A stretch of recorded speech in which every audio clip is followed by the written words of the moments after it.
Agora, 9h05, estamos de volta aqui com o Jornal Gente, agora para falarmos sobre economia.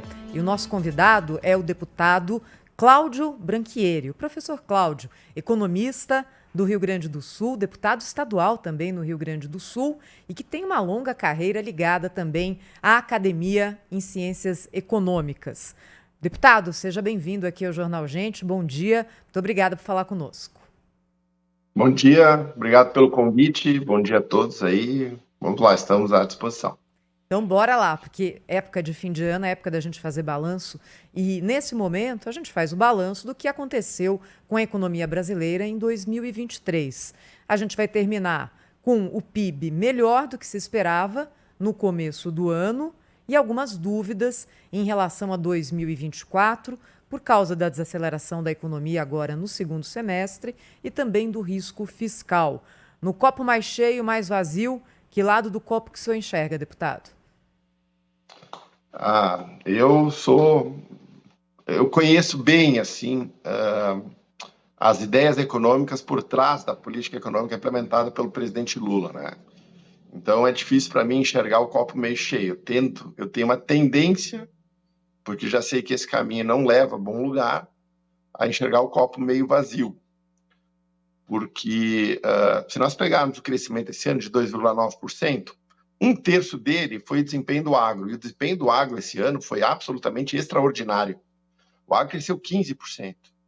Né? Não deve repetir esse desempenho extraordinário em 2024. Né? Até por questões também climáticas, questões de preço. Né? Os preços do agro estão todos muito achatados. Então, o agro provavelmente não vai repetir o desempenho em 2024. E a outra alavanca do crescimento econômico esse ano foi o déficit público. Né? O governo aumentou o seu gasto em 1% do PIB, né? Saindo de 18,4%, 18,3%, 18,4% do gasto público sobre o PIB para 19,3%. Né? Então, isso também não é sustentável. Então, se tu tem duas das principais alavancas, e aí tem os efeitos multiplicadores, né? O governo gasta mais, aí o setor de serviços é empurrado por esse gasto do governo.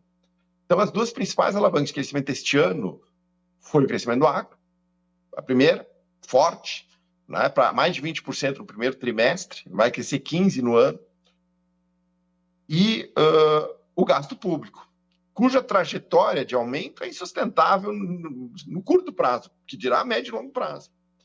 Então, esta também é a causa da desaceleração econômica. Né? A insustentabilidade das alavancas de crescimento que nós temos hoje. O correto mesmo seria uma alavanca de desenvolvimento apropriada, seria o investimento.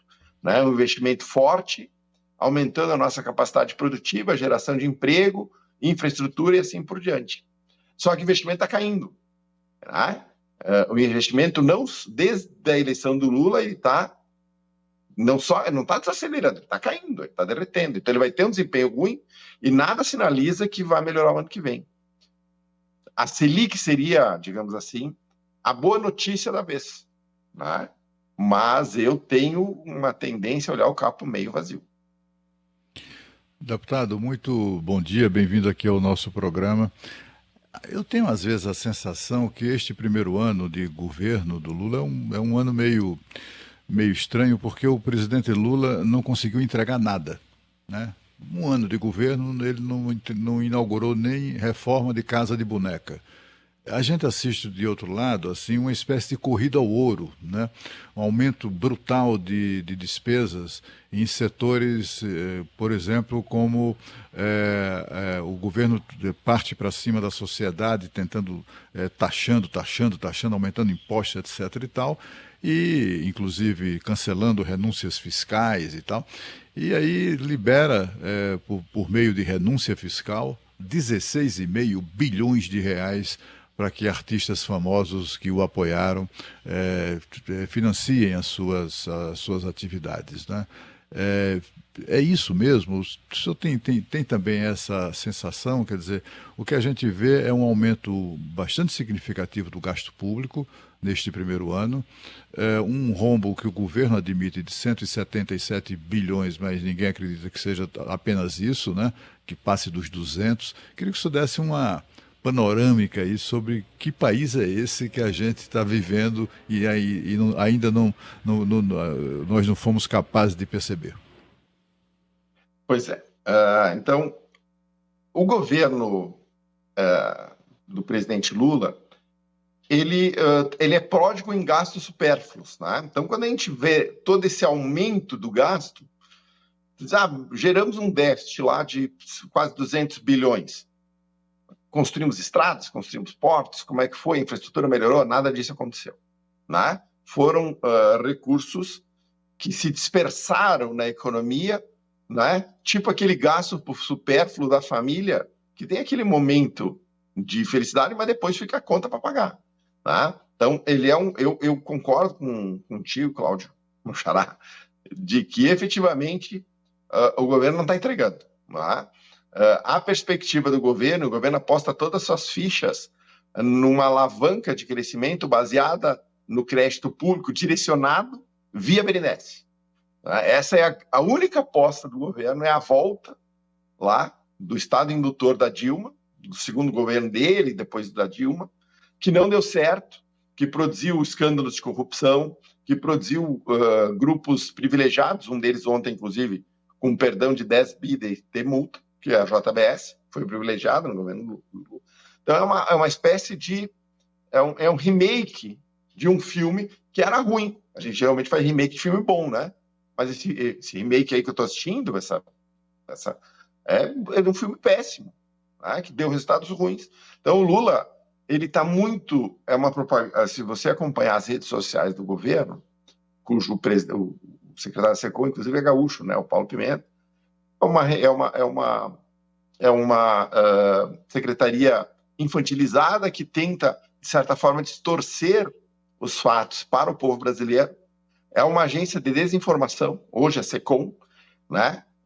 De vez em quando eu pego lá um outro post para efetivamente desmentir o governo, porque o governo é pródigo em mentiras. Comemora resultados seus como se fossem seus, o que não é verdade. Por exemplo, a melhora no rate da S&P, que é a primeira em 15 anos, se não me engano. No texto da agência, que melhorou o rating da dívida brasileira, está muito claro. O rating foi melhorado por conta das reformas estruturais feitas a partir de 2016.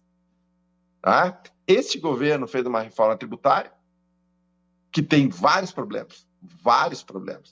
Não entregou o que prometia, de simplificação, agora tem um erro no texto lá, então tem a possibilidade do imposto sobre imposto. Então, eu acho que é um governo muito palanque, muita conversa fiada, pouco resultado efetivo e nenhum legado para o Brasil do futuro. Esse que eu entendo seja o primeiro ano do governo Lula. Deputado, Sônia Blota aqui, um prazer estar com o senhor aqui no Jornal Gente. Só reforçando aqui um pouco, pegando o gancho da reforma tributária que o senhor citou, e o Cláudio também falou no início do programa sobre salários e penduricalhos do judiciário, que é o judiciário mais caro do mundo, que custa até 10 vezes mais que a média dos países europeus. E existem outras classes do funcionalismo público, né? A gente chama até aqui no Jornal Gente de castas, que vão pelo mesmo caminho. Não passou da hora, deputado, professor, de fazer a reforma administrativa? Isso não deveria entrar na pauta de 2024? Nossa, pauta urgente. Ela, inclusive, deveria ter sido feita antes da reforma. Não é? Estrutura o Estado, vê o tamanho do Estado a partir da reforma, coloca travas nessa porque hoje se confunde independência de poder com independência financeira para poder gastar como quiser, do jeito que quer, que é o caso do judiciário, né?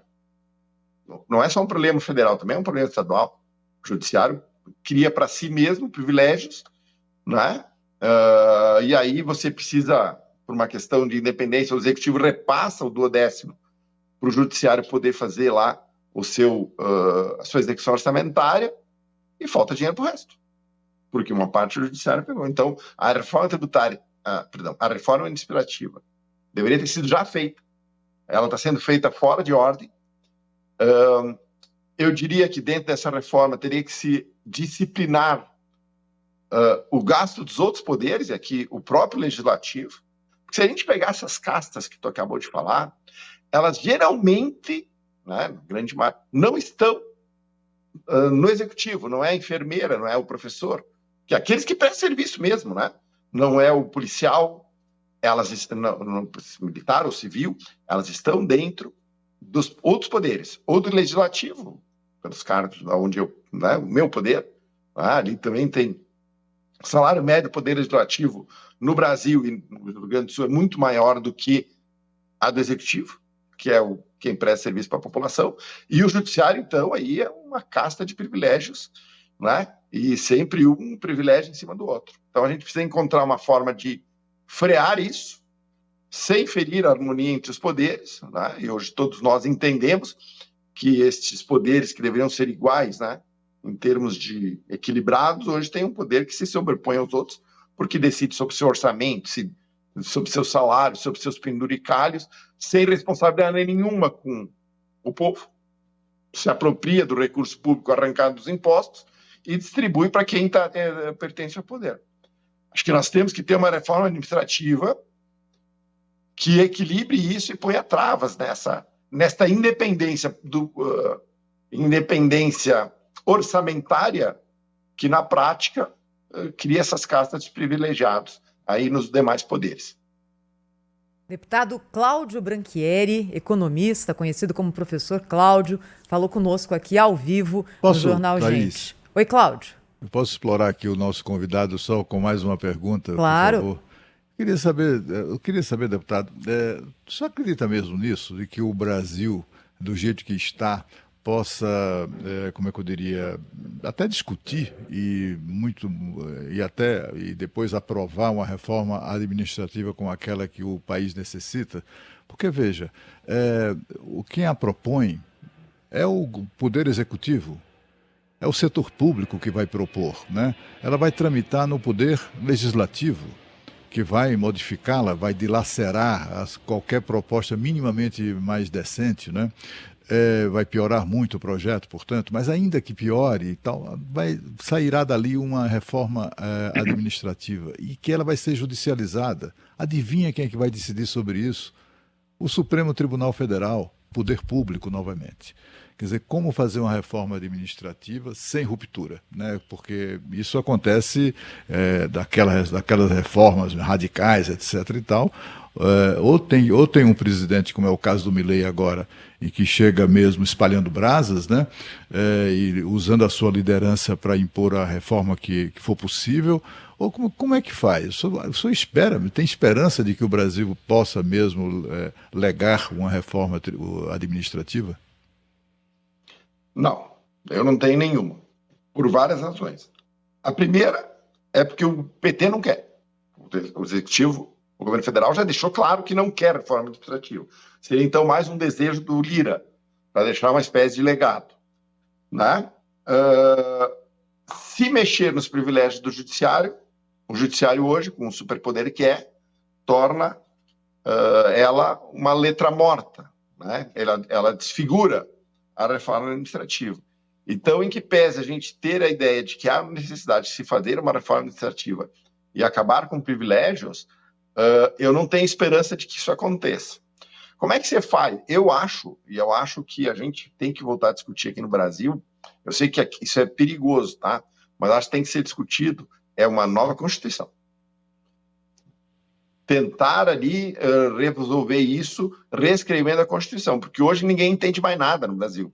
A Constituição é uma letra morta, ela foi extinta pelo Supremo Tribunal Federal, tem 11 constituições, né? Uma na cabeça de cada ministro do STF, que interpreta do jeito que ele imagina.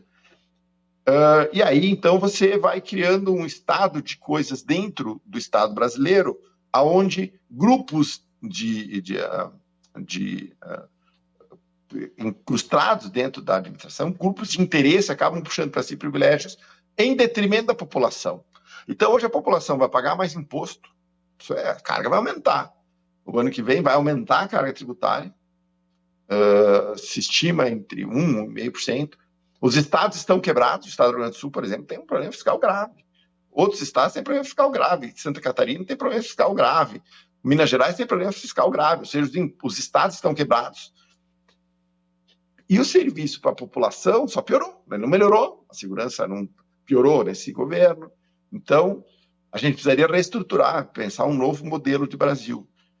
Porque eu concordo contigo, Cláudio, e assim, a gente fala sobre reforma administrativa, mas eu não acredito que o executivo, que o legislativo sozinho consiga fazer, o executivo não quer, porque mexe no funcionalismo público e ali é feudo eleitoral do PT, né? E o judiciário não tem absolutamente nenhum interesse em fazer reforma administrativa que mexe nos seus privilégios. Então, eu não acredito que esse tipo de reforma avance no Brasil. Deputado Cláudio Branchieri, muito obrigada, hein, pela sua conversa aqui conosco ao vivo no Jornal Gente. Até uma próxima. Obrigado, até mais. Até mais. 9h21. Você está conosco.